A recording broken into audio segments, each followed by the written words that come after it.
രാഷ്ട്രപതി തെരഞ്ഞെടുപ്പ് ഫലം ഇന്ന് രാവിലെ 11 മണിക്ക് പാർലമെന്റ് മന്ദിരത്തിനകത്തെ മുറിയിൽ വെച്ചാണ് വോട്ടെണ്ണൽ ആരംഭിക്കുക.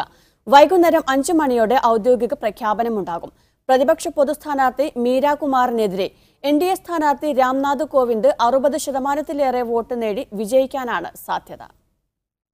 തിങ്കളാഴ്ച നടന്ന തെരഞ്ഞെടുപ്പിൽ 99% പോളിംഗാണ് രേഖപ്പെടുത്തിയത്.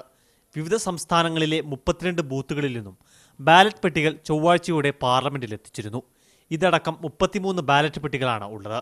രാവിലെ 11 മണിയോടെ റിട്ടേണിംഗ് ഓഫീസറായ ലോക്സഭാ സെക്രട്ടറി ജനറൽ അനൂപ് മിശ്രയുടെ നേതൃത്വത്തിൽ വോട്ടെണ്ണൽ ആരംഭിക്കും. ഇരു സ്ഥാനാർത്ഥികളുടെയും ഓരോ പ്രതിനിധികളുടെ സാന്നിധ്യത്തിലായിരിക്കും എണ്ണൽ. അക്ഷരമാല ക്രമത്തിലായിരിക്കും ഓരോ സംസ്ഥാനത്തെയും വോട്ടെണ്ണുക. 4 ടേബിളുകളിൽ 8 റൗണ്ടുകളിലായി വോട്ടെണ്ണൽ പൂർത്തിയാകും. ഉച്ചയോടെ ഫലം പൂർണ്ണമായും അറിവാകുമെങ്കിലും വൈകിട്ട് 5 മണിയോടെ മാത്രമേ തെരഞ്ഞെടുപ്പ് കമ്മീഷന്റെ ഔദ്യോഗിക പ്രഖ്യാപനമുണ്ടാകൂ എന്നാണ് അറിയുന്നത്.